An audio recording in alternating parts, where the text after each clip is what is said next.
आप सुन रहे हैं एजी एंटरटेनमेंट की धमाकेदार प्रस्तुति।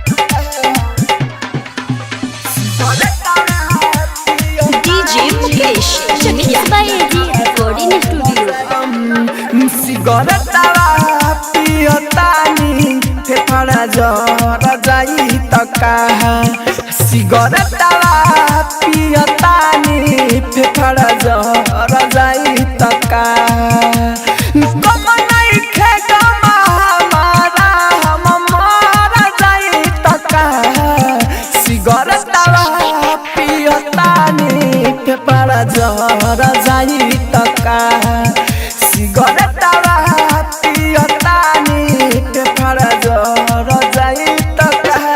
आप सुन रहे हैं एजी मुकेश चकिया प्रस्तुति।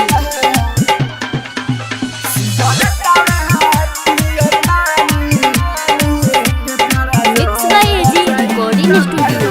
ओए पागल बना के ओने जश्न मनावता बहारी प्यार में पागल बना के हमें खूबे रोवावता बारी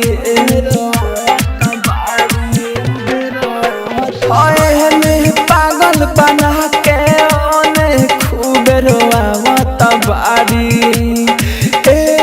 पागल बना के हमें खूबे रोवावता बारी दिलवा टूटल बा हमारा हो दिलवा टूटल बा हमारा दिलवा पर जाई त कहा सिगरेटवा पियतानी फेफड़ा जर जाई त कहा सिगरेटवा पियतानी फेफड़ा जर जाई त कहा।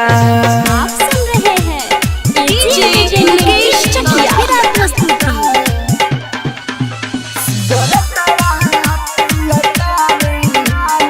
Mix by AG recording studio. हमारा ही के कोशिश कोई बाकी मोहर न हम ता पैनी ऊपरे न राहुल सोना के तना जहरिया के चिबैनी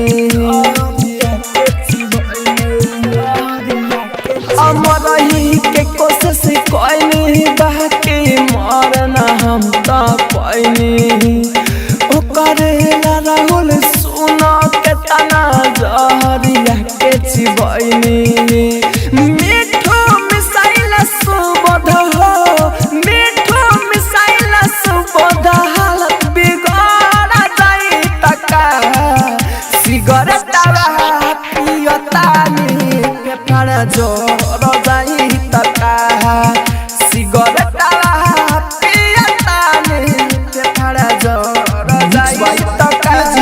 स्टूडियो रोशनपुर सपा।